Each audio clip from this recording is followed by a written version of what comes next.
Hello team players!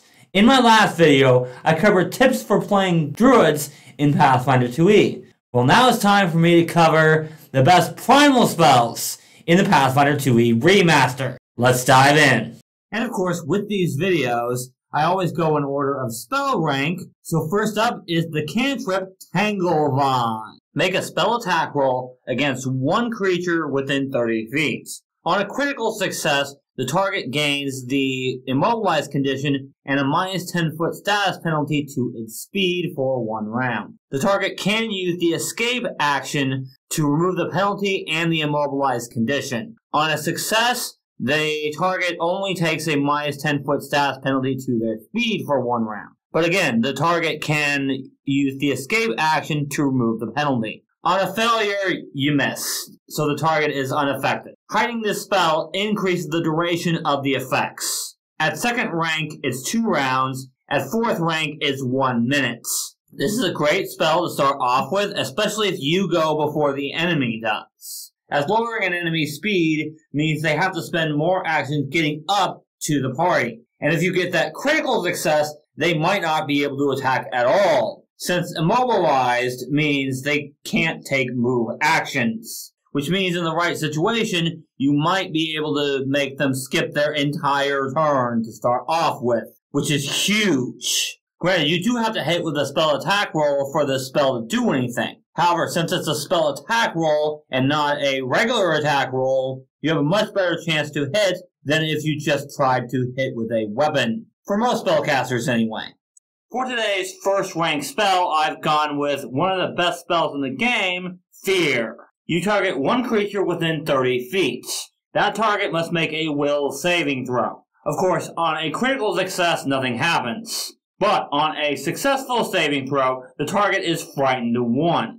Failure is frightened 2, and on a critical failure, the target is frightened 3 and fleeing for 1 round. Casting this spell at 3rd level allows you to target up to 5 creatures with this spell. For those of you that don't know, frightened is a penalty on all checks and DCs equal to the number attached. So basically, frightened 1 is a minus 1 to everything, frightened 2 is a minus 2, and so on and so forth. And fleeing means they're running away, which means if you get that critical failure, then they're running away for a round. And that's a round they're not spending attacking the party. Plus, fleeing means they do provoke a reactive strike from anyone who has it. But even without that, frightened is such a good condition, you should always have this spell prepared or in your repertoire. Depending, of course, on whether you're a druid or a spontaneous caster like a sorcerer. For 2nd rank, I've gone with a brand new spell from the remaster called Acid Grip. With this spell, you target one creature within 120 feet. They must make a reflex saving throw against 2d8 acid damage and 1d6 persistent acid damage. In addition, any creature taking persistent acid damage from this spell has their speed reduced by 10 feet. On a successful saving throw, the target takes half damage and no persistent damage. However, you can move the target 5 feet in any direction. On a failure, the target takes the full damage as well as the full persistent damage. You can also move the target 10 feet in any direction. On a critical failure, they take double damage and full persistent damage. In addition, you can move the target up to 20 feet in any direction. There are quite a few ways you can use this spell. I'm only going to go over a few of them here. One way is to move the target into a position where allies have flanking. This one works even if they succeed on their saving throw. If they fail or critically fail, you can push them further away and lower their speed, making it very difficult for enemies to get back to the party, especially if they don't get rid of that persistent damage. And of course, if they're weak to acid, all the better. I thought about picking Entangling Flora here, but I honestly consider this one better, as Entangling Flora is an area, and if they're out of that area, then they aren't affected. Whereas Acid Grip is as long as they're taking that persistent damage. And some enemies aren't smart enough to get rid of that. But both of those are great spells either way. It just depends on the situation.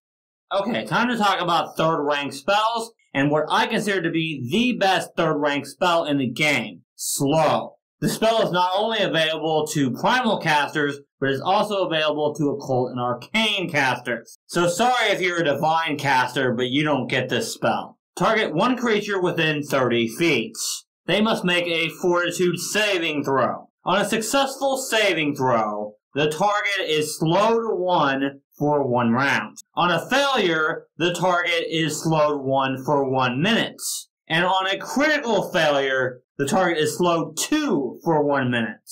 Heightening this spell to 6th rank allows you to target up to 10 creatures. If you don't know, slowed is one of the best debuffs you can put on an enemy. If a target is slowed, they lose actions equal to the number attached to slowed. So if you're slowed 1, you lose 1 action for each round that you're slowed. And if you're slowed 2, you lose 2 actions for each round you're slowed. So if you're slowed for a minute, that's 10 full rounds. And most encounters don't even last anywhere near that long. And this spell does not even have the incapacitation trait, which is downright insane. Not having the incapacitation trait effectively means this works on higher level enemies just as well as it does on lower level enemies, unlike some other spells. And if the target critically fails on their saving throw and gets that slowed 2, they're effectively out of the fight, as having 1 action per turn is kind of insane.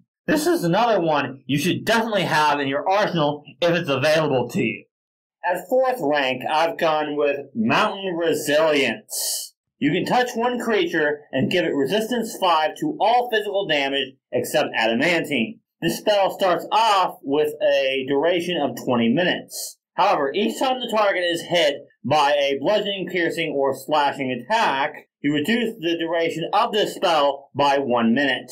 Heightening this spell increases the resistance to 10 at 6th, 15 at 8th rank, and 20 at 10th rank.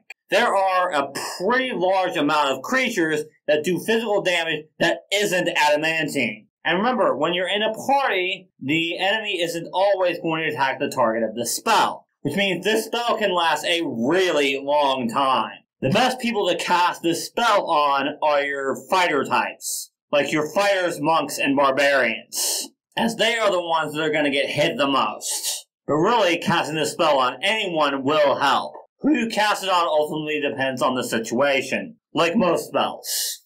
Now it's time for 5th rank with Mariner's Curse. With this spell, you must touch one creature, and they need to make a will saving throw. On success, the target becomes sickened 1. Reducing its sickened condition to 0 ends the curse. On a failure, they're sickened 1 and can't reduce their sickened condition while the curse remains. But the sickened condition can be removed with magic. If the target happens to be on the sea and is at least 1 mile from shore while sickened, it is also slowed 1. On a critical failure, the target is sickened 2 in addition to the other effects. If you thought Frightened was good, Sickened is even better. Frightened goes down every turn unless the target is also affected by an effect that keeps them frightened. Sickened, on the other hand, requires an action to retch to even attempt to get rid of it. And this spell becomes even better if you're on a sea-based campaign, as that will allow you to get that slow condition on a failure as well. And I'm sure you remember how good slowed is from my 3rd rank entry. Overall, if you liked the fear spell and you like the slow spell, you'll like this one even better. At 6th rank, we have another great spell with Cursed Metamorphosis. This is the new name for Baleful Polymorph. Target one creature within 30 feet. It must make a Fortitude saving throw. On a successful saving throw, the target gains features of the harmless animal that you would have transformed it into. It also becomes sickened 1 as its body churns on the inside. When it recovers from the sickened condition, its features revert to normal. On a failure, the target completely transforms in body into a harmless animal. However, it still keeps its mind. This lasts for 1 minute.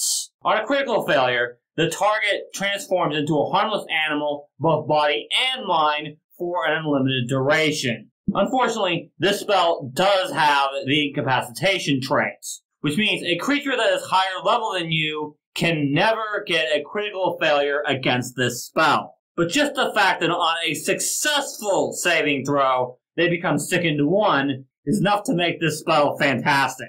Granted, most of the time a creature that is higher level than you is going to get a critical success, but there's always that chance that they just get a regular success. And you might even get that failure effect, allowing you to take a boss out of the fight for a minute, which is pretty nuts. Overall, this spell can be really good against bosses, depending of course on how they do on their saving throw. But of course, like all spells, it depends on the situation who you cast this spell on.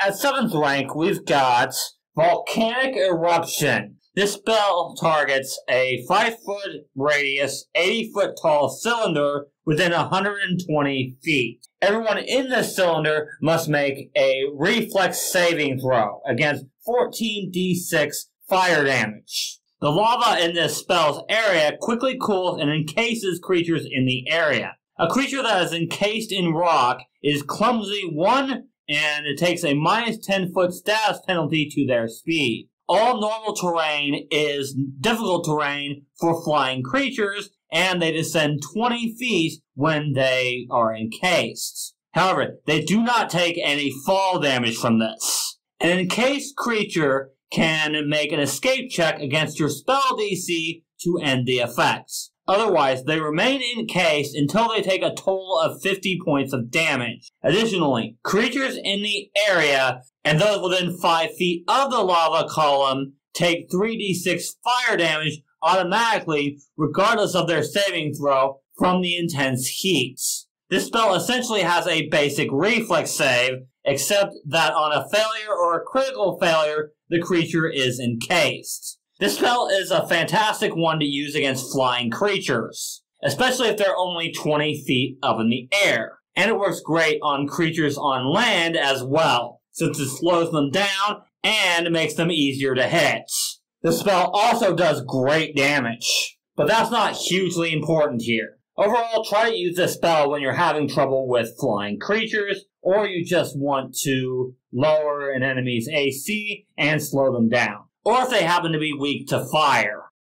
Okay, time for Arctic Rift.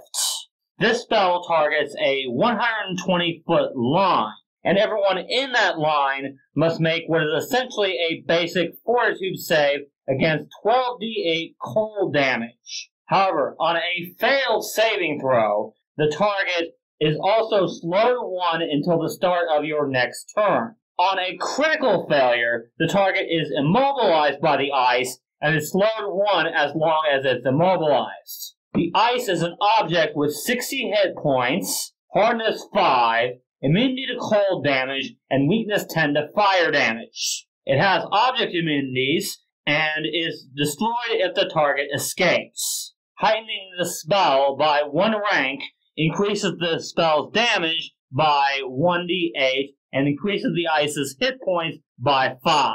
This spell does pretty good damage, although not as good as Volcanic Eruption, and it can possibly slow the target for a very long time, as well as immobilize them so they can't take move actions.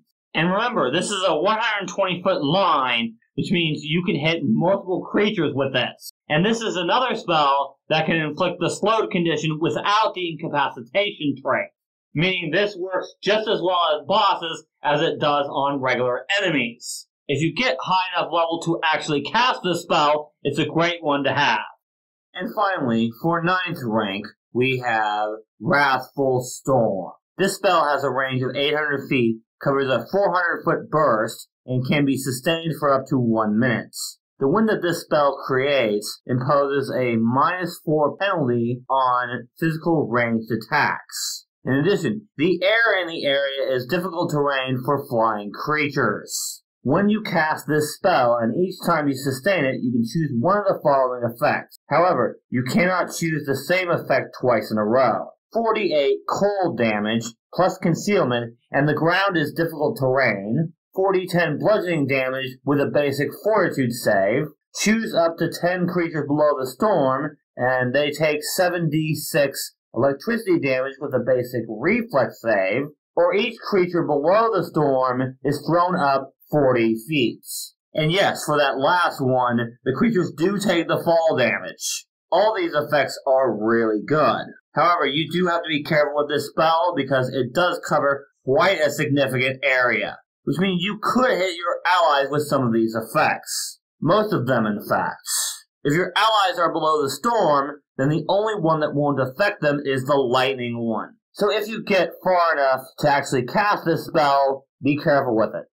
And that's going to do it for this video. If you guys did happen to like this video, then go ahead and leave a like and hit that notification bell for more videos. Also, leave me a comment. Let me know what your favorite Primal spells are and why. But whatever you do, have a great day, and remember, teamwork is vital. It helps us solve problems.